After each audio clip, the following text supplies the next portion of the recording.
Yo, what's up, y'all? Another video here. I'm gonna get into Genesis 32 and 33. It's one of my favorite stories from the Bible, actually, where Jacob actually meets up with Esau, and he's told that Esau is coming to get him, coming his way, and he doesn't. I mean, Esau made that I can almost recite the bullet points from it without even reading the text, but Esau says long ago that he's going to kill Jacob after Isaac dies or something like that. And he gets word that Esau and his men, his army is coming his way, and then he protects his family. Jacob does somehow. He leaves them over the river. He crosses the river alone to go meet Esau, and the night before he meets Esau, he wrestles with God, and I believe is renamed Israel. And he gets his hip joint disconnected, and I'm not going to say the end of the story, but the end of the story is awesome. One of the most one of the most heartwarming, what's going to happen type deals. So let's get into it. So we got Genesis 32. Father God, thank you for this day, and thank you for the reading of your word. And I just pray that you open our eyes and our ears to what your scripture has to say. And if there's any opinions or whatever that I'm saying that aren't from you, just kind of strike them from the people's ears. But Lord, I pray this in your name. Amen. Jacob went on his way, and the angels of God met him. And when Jacob saw them, he said, "This is God's camp." So he called the name of that place Mahanaim. And Jacob sent messengers before him to Esau his brother in the land of Seir, the country of Edom, instructing them, "Thus you shall say to my lord Esau, Thus says your servant Jacob, I have sojourned with Laban and stayed until now. I have oxen. Sorry, that's for to Esau. Right. Okay. So he doesn't find out that Esau is coming to get him. He sends word to Esau. And Jacob sent messengers before him to Esau his brother in the land of Seir, the country of Edom, instructing them, "Thus you shall say to my lord Esau, Thus says your servant Jacob, I've sojourned with Laban and stayed until now. I have oxen, donkey, flocks, male servants, and female servants. I have sent to tell my lord, in order that I might find favor in your sight." And the messengers returned to Jacob, saying, that's interesting. I mean, he's told him so he will find favor in his sight.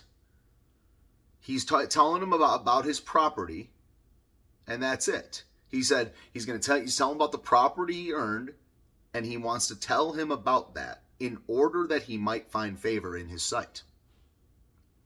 And the messengers returned to Jacob, saying, "We came to your brother Esau, and he is coming to meet you, and there are 400 men with him."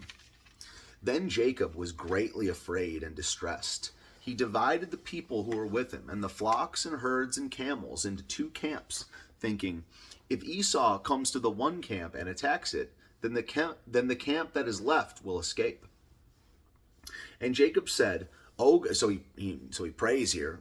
And Jacob said, "O God of my father Abraham and God of my father Isaac, O Lord, who said to me, Return to your country and to your kindred, that I may do you good. I am not worthy of the least of all the deeds of steadfast love and all the faithfulness that you have shown to your servant. For with only my staff I crossed this Jordan, and now I have become two camps. Please deliver me from the hand of my brother, from the hand of Esau, for I fear him, that he may come and attack me, the mothers with the children. But you said, I will surely do you good and make your offspring as the sand of the sea, which cannot be numbered for multitude." So he stayed there that night, and from what he had with him, he took a present for his brother Esau: 200 female goats and 20 male goats, 200 ewes and 20 rams, 30 milking camels and their calves, 40 cows and 10 bulls, 20 female donkeys and 10 male donkeys. These he handed over to his servants. Every drove by itself, and said to his servants, "Pass on ahead of me, and put a space between drove and drove." He instructed the first when he was with his servants and he was with his livestock. Okay. That's a lot of livestock. That's no small thing. These days it's not a small thing, but in that day, that's tremendous wealth. That's a great gift right there. These he handed over to his servant, every drove by itself, and said to his servants, pass on ahead of me, and put a space between drove and drove. Verse 17. He instructed the first, when Esau my brother meets you and asks you, to whom do you belong? Where are you going? And whose are these ahead of you? Then you shall say, they belong to your servant Jacob. They are a present sent to my lord Esau, and moreover, he is behind us. And likewise, he likewise instructed the second and third and all who followed the droves. You shall say the same thing to Esau when you find him. And you shall say, moreover, your servant Jacob is behind us. For he thought, I may appease him with the present that goes ahead of me, and afterward I shall see his face. Perhaps he will accept me. So the present passed on ahead of him, and he himself stayed that night in the camp. Here's the part where the famous wrestling with God. The same night he arose and took his 2 wives, his 2 female servants, and his 11 children, and crossed the ford of the Jabbok. He took them and sent them across the stream. Yeah, so he's what he's doing, he's just whittling down until he's just him and his family, and then he sends them and goes alone. He crossed the ford of the Jabbok. He took them and sent them across the stream and everything else that he had. And Jacob was left alone. And a man wrestled with him until the breaking of the day. I mean, this is a pretty honorable thing that he does there, man. Yeah, he tries to ensure that it's like him alone that's going to die. And Jacob was left alone, and a man wrestled with him until the breaking of the day. When the man saw that he did not prevail, when the man saw that he did not prevail against Jacob, he touched his hip socket. And Jacob's hip was put out of joint as he wrestled with him. Then he said, let me go, for the day is broken. But Jacob said, I will not let you go unless you bless me. And that's God. I mean, this is Christ, right? He's wrestling with Christ, right? And it's a Christophany, and it's, I don't know.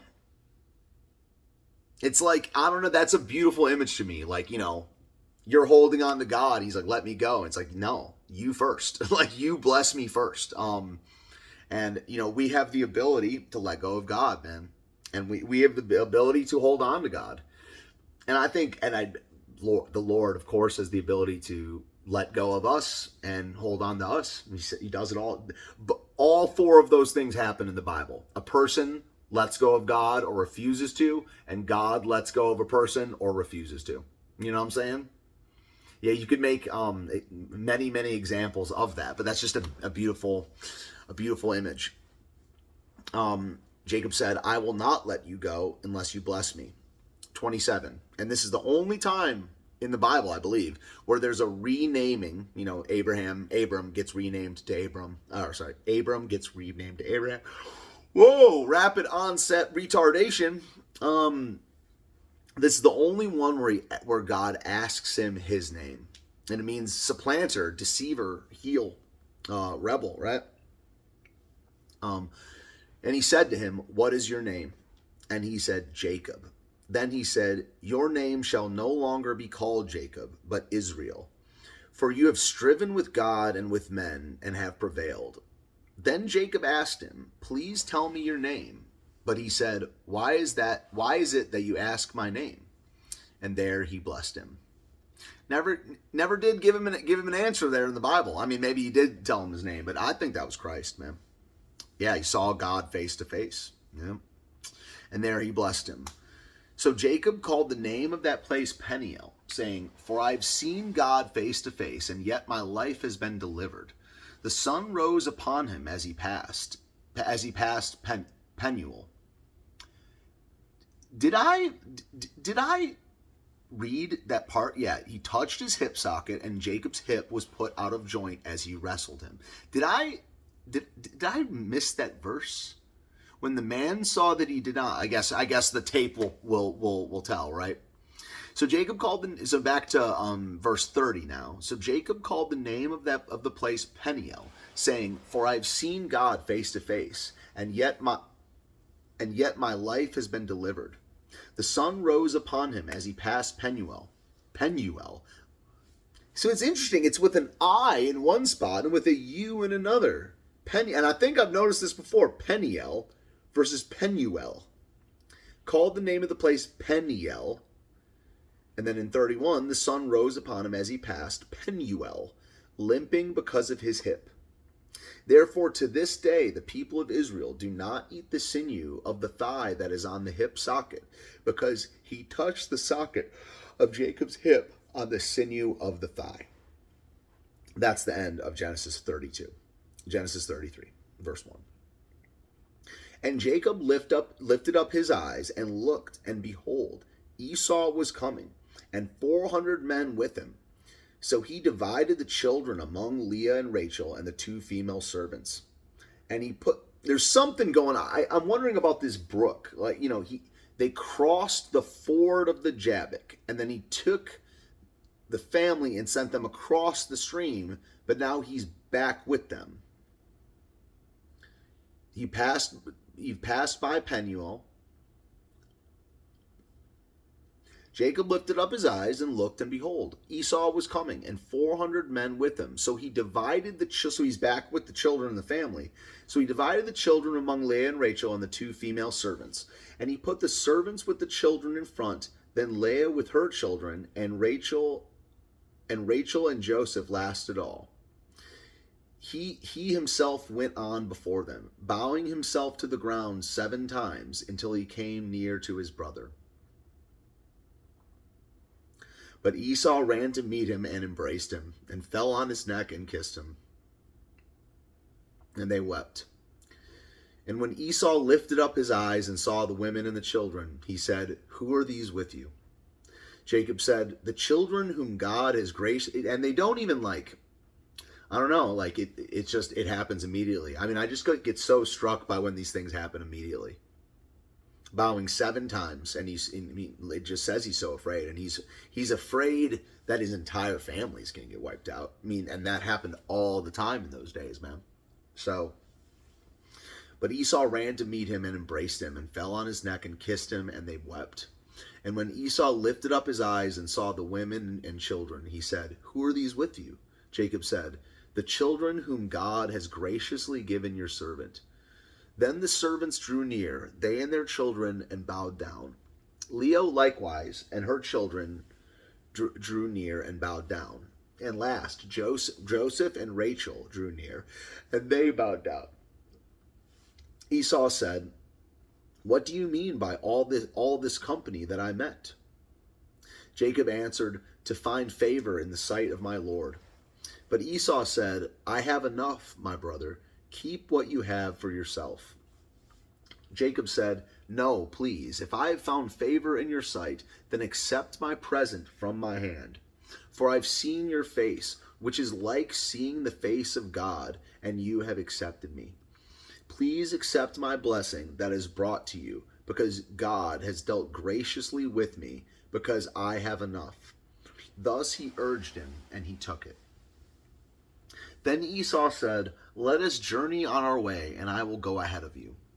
But Jacob said to him, "My Lord knows that the children are frail, and that the nursing flocks and herds are a care to me. If they are driven hard for one day, all the flocks will die. One day, all the flocks will die. Let my Lord pass on ahead of his servant, and I will lead on slowly, at the pace of the livestock that are ahead of me, and at the pace of the children, until I come to my Lord in Seir." So Esau said, "Let me leave with some of you the people who are with me." But he said, "What need is there? Let me find favor in the sight of my Lord." So Esau returned that day on his way to Seir. But Jacob journeyed to Succoth, and built himself a house, and made booths for his livestock. Therefore the name of the place is called Succoth. And Jacob came safely to the city of Shechem, which is in the land of Canaan, on his way from Paddan Aram, and he camped before the city. And from the sons of Hamor, Shechem's father, he bought for 100. These are the sons of Hamor. There you go. And so this is in Canaan. These are from Canaanites. And I wonder who Hamor. I want to say he's a Hittite. I think it says that elsewhere. I think he is a Hittite or a Hivite.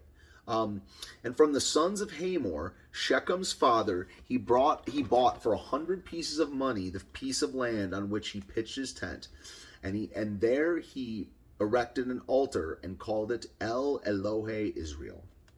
Let me look this up real quick, dog. 19D 33 19D 7:6 Acts 7:16. They usually don't. I don't like the references in this Bible because it 7:16. Sorry, 7:16. I'm sure this is enthralling content and all, but 7:16. Sorry.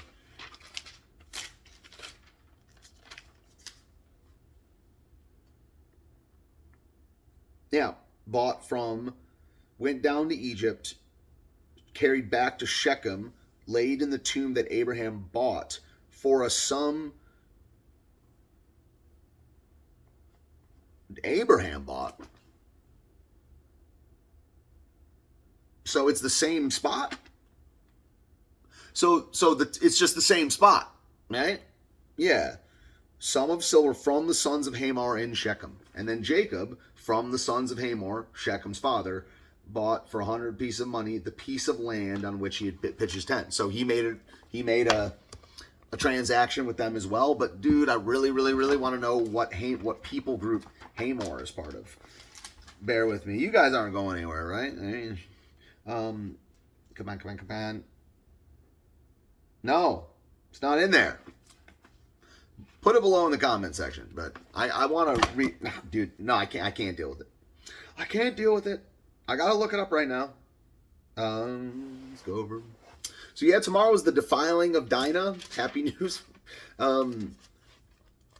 Yeah, the defiling of Dinah, and then we have God blesses and renames Jacob. And he already did that, right? And the deaths of Rachel and Isaac. So we're cruising along. Okay, so sons of Hamor Bible.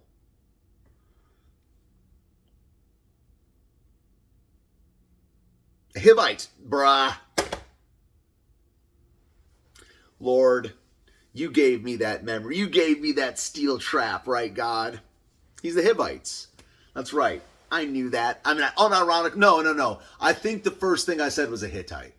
Can't boast over that one. I did think it was a Hittite. It's the Hivites. That's right. All those ites. All right. See ya.